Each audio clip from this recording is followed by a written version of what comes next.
네, 여러분, 지난 강의에서는 WCC가 말하는 하나님의 나라를 다루기 전에 먼저 에, 오늘날 하나님의 나라에 있어서 논쟁점들이 어떤 것인지 그런 것들을 좀 살펴보았습니다. 오늘은 이제 그런 논쟁점 중에서 WCC는 하나님의 나라를 말할 때 어떤 경향을 주로 갖는지 어떤 것들을 주로 강조하는지 이런 것들을 좀 살펴보도록 하겠습니다. 에, 현대선교의 목표들 교재 163에서 171페이지까지를 중심으로 강의를 진행하도록 하겠습니다.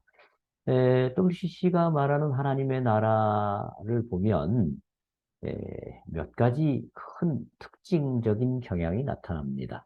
첫 번째는 하나님의 나라의 초월성보다는 역사성 또는 역사적 차원을 많이 강조하는 경향 또는 뭐 초월성을 역사적 차원으로 치환하는 경향 이런 경향이 있다는 점입니다. 하나님의 나라는 어떤 초월적인 차원과 이 땅에 이루어지는 차원, 이 땅과 저 땅의 차원이 다 있죠. 그런데 이 에큐메니칼 진영은 처음부터 이 세계와 역사에 굉장히 관심이 많았지 않습니까? 그래서 이 세상을 정의롭고 평화롭게 만들며 모든 피조물이 다 잘 살게 되는 것, 이것을 하나님의 뜻으로 보고 이것을 행하는 것이 곧 교회의 선교적 사명이다. 이렇게 본 경향이 있습니다. 구원을 말할 때도 죽음 이후에 주어지는 영생이 아닌 이 땅 위에서 정치적으로, 경제적으로 누리는 구원, 이런 그 이 땅 위에서의 구원을 많이 생각하면서 오늘의 구원이란 용어를 제시하기도 했습니다. 이런 관심 때문에 하나님의 나라를 생각할 때도 WCC는 자연스럽게 어떤 초월적 차원 또는 신비적 차원의 하나님의 나라보다는 오늘 역사 속에서 실현되는 그런 하나님 나라에 대한 관심이 매우 많고 그런 차원을 강조합니다.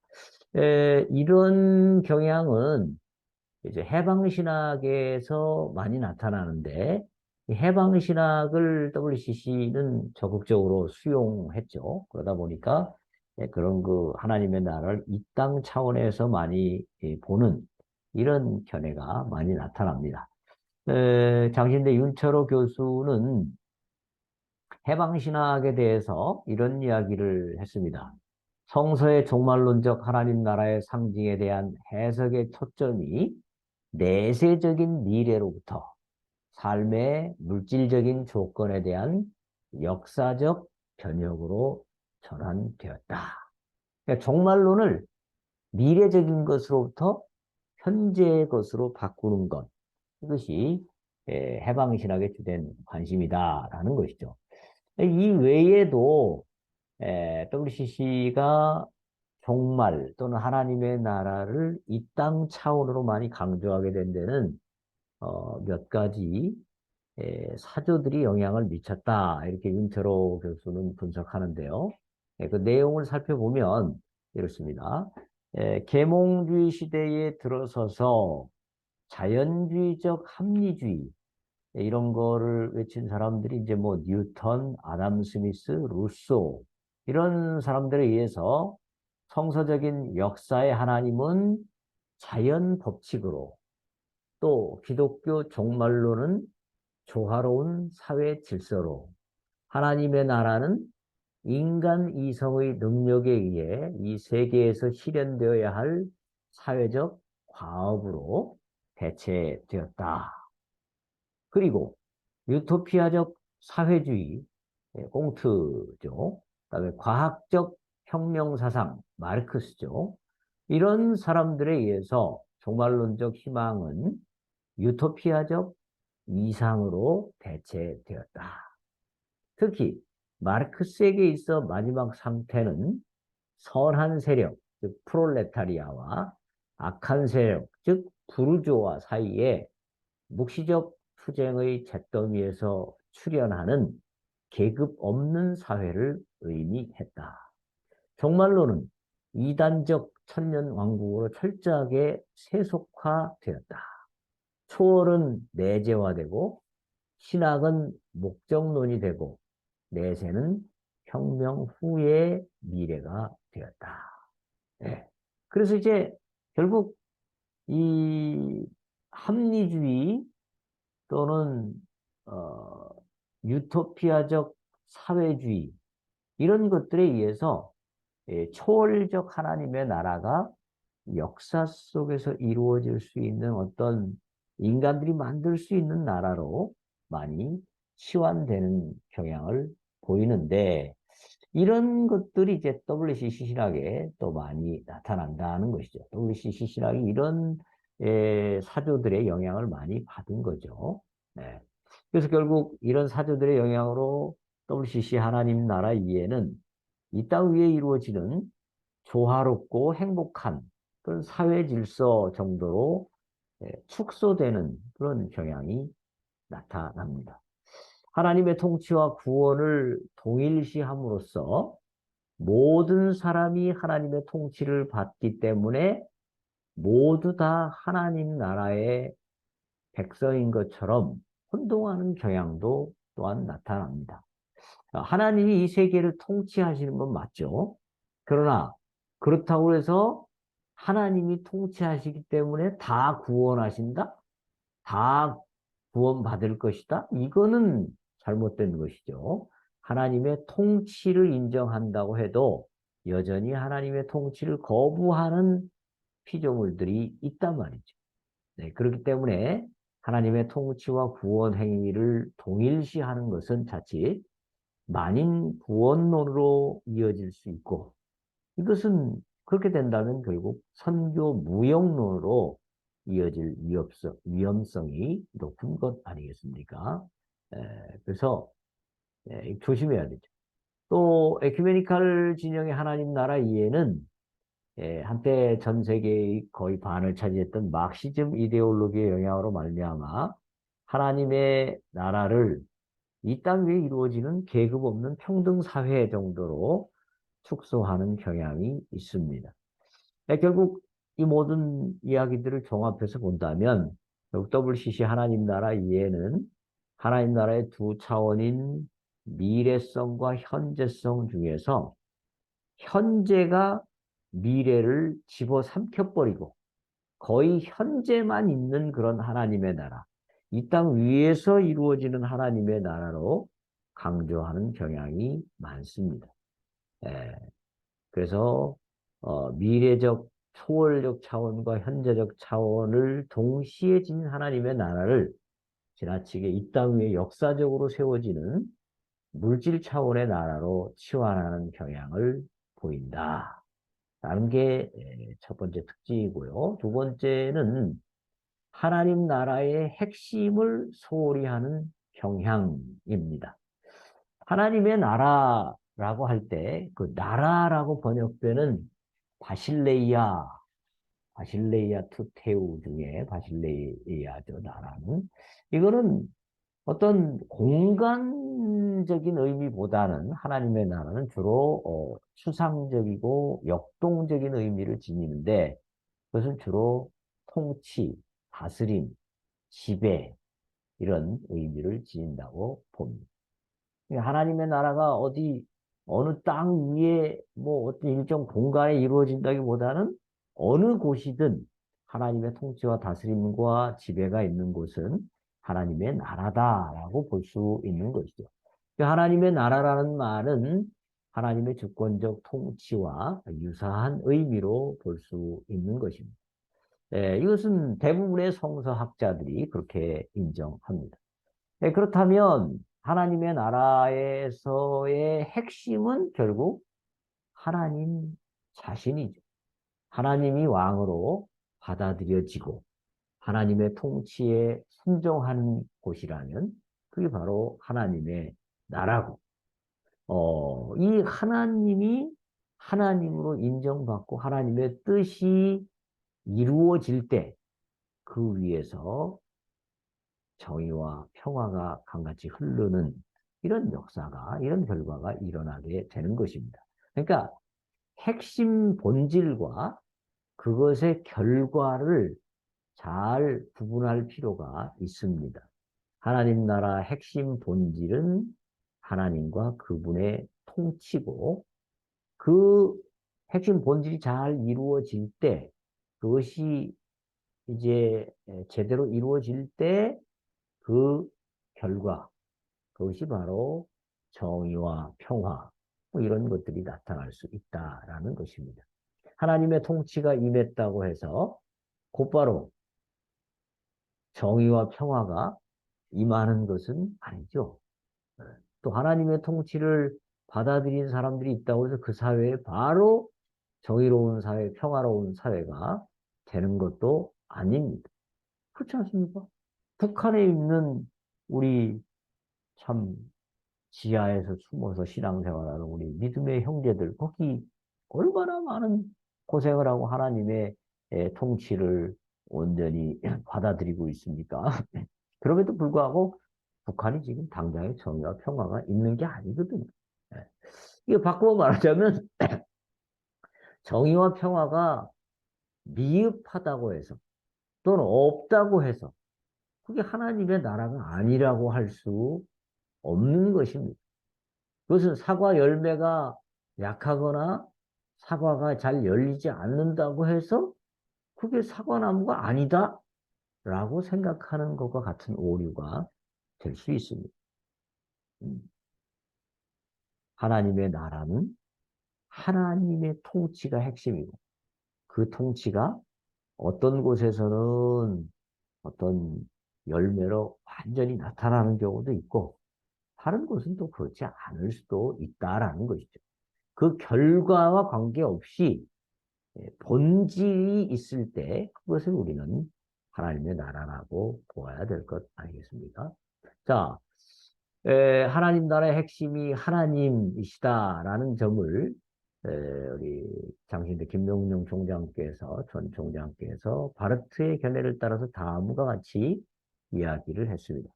하나님의 나라는 새하늘과 새 땅을 이끌어들이기 위해 하나님 자신이 너희 안에 행하시는 것을 통해서 온다.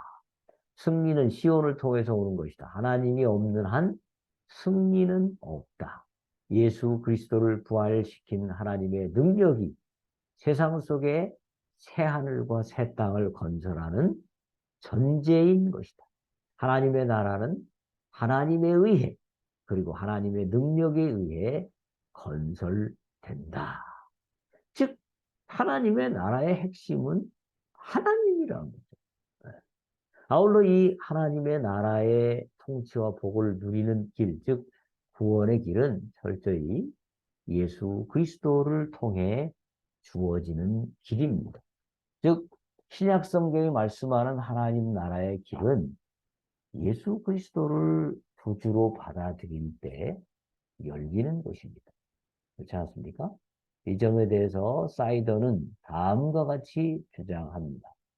신약 성경은 바로치고 두 가능한 예외들을 제외하고 항상 구원이라는 언어를 사람들이 예수 그리스도를 주님과 구주로 영접하고 그의 새로운 구속 공동체의 일원이 될 때 일어나는 일에만 적용하기 위해 사용한다. 유사하게 하나님 나라에 관한 신약 성경 본문의 근거들 중에 그 어느 것도 절대로 예수 그리스도를 의식적으로 고백하는 것과 하나님 나라의 현존을 분리하여 말하지 않는다. 이게 무슨 말입니까? 하나님의 나라는 적어도 신약 성경에서는 예수 그리스도를 구주로 고백하는 자들에게 주어지는 것이다. 하나님의 나라가 예수 그리스도와 관계없이 일어나는 것은 없다라는 것이 신약의 가르침이라는 것입니다. 자, 그런데 이 에큐메니칼 진영은 하나님의 나라를 말할 때 그 핵심 본질보다는 그것으로 인해서 나타난 어떤 결과, 거기에 더 집중하는 경향을 보입니다. 즉, 하나님의 나라가 이루어질 때 나타날 수 있는 정의, 평화, 화해, 공존, 회복, 이런 것에는 많은 관심을 기울이는데, 그리고 그런 것이 이루어지면 그게 하나님의 나라라고 생각하는 경향이 많은데, 하나님의 나라가 이루어지기 위한 가장 핵심 전제 조건인 하나님의 통치를 받고 순종하는 것, 그리고 하나님의 나라로 초청하는 전도, 이런 것에 대해서는 관심을 많이 기울이지 않는 경향이 있다라는 것입니다. 그러니까 본질은 정작 별로 관심을 두지 않고 너무 그 주변부적인 결과에만 관심을 둔다라는 것입니다. 물론 에큐메니칼 진영이 전도에 대해서 전혀 언급하지 않는다, 뭐 이렇게 말할 수는 없습니다. 하지만 에큐메니칼 진영에서 전도는 하나님 나라의 핵심적인 사역으로 인식되지 않고 있고요. 그나마도 전도를 수행함에 있어서 이런 이야기를 합니다. 우리의 임무는 선교지로 하나님을 모셔가는 것이 아니라 이미 그곳에 계시는 하나님을 증언하는 일이다. 이런 이야기를 하면서 마치 뭐 하나님은 항상 계셨고 우리가 굳이 꼭 가서 뭐 전하지 않아도 되는 것처럼 약간 종교다원주의적 오해를 살 수 있는 이런 이야기를 하면서 예수 그리스도를 전해야 되는 이런 복음 전도를 약화시키는 경향이 없지 않아 있다라는 것입니다. 하나님 나라의 핵심 본질과 부수적인 결과를 혼동하면서 꼭 있어야 할 핵심을 소홀히 하는 그런 경향이 바로 WCC의 하나님 나라 이해에서 많이 나타난다는 것입니다. 세 번째는 특정 체제를 하나님의 나라와 동일시하고 인간의 능력으로 마치 그것을 이룰 수 있을 것처럼 생각하는 경향이 많다라는 것입니다. 앞에서 살펴본 대로 전통적 하나님 나라 이해에서는 하나님 나라의 저세상적 또는 초월적 차원을 강조하는 경향이 있다고 그랬죠. 반면에 WCC 하나님 나라 이해는 이 세상에서 이루어지는 역사적 차원을 강조하는 경향이 있습니다. 이런 경향 때문에 에큐메니컬 하나님 나라 이해는 이 땅 위에 이루어지는 어떤 이상적인 공동체, 어떤 특정한 체제, 좋게 보이는 특정한 체제를 하나님 나라로 동일시하는 그런 경향이 많이 있어 왔습니다. 예를 들면 WCC의 총무였던 필립 포터라고 하는 사람은요, 에, 모태통이 선교사를 많이 뭐 투옥하기도 하고 처벌하기도 하고, 네. 그리고 많은 신자들을 에, 처벌했죠. 네. 이런 사람을 갖다가 하나님의 메시아다 이렇게 불렀고요.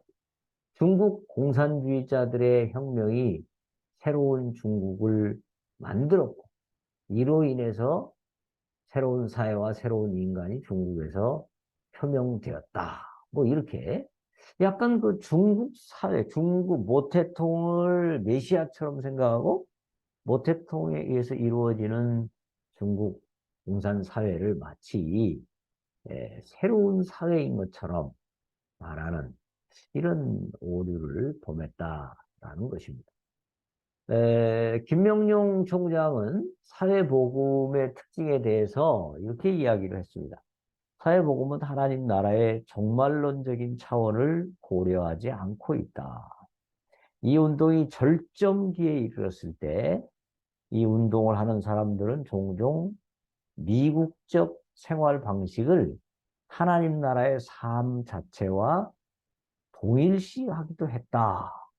그런 이야기를 했습니다. 그러니까 저는 미국의 삶이 곧 하나님의 나라와 같다. 이렇게 말했는데, 이 어떤 특정 체제를 하나님의 나라와 동일한 것으로 볼 수는 없죠. 이 땅 위에 어떻게 하나님의 나라가 완전히 설 수 있겠습니까?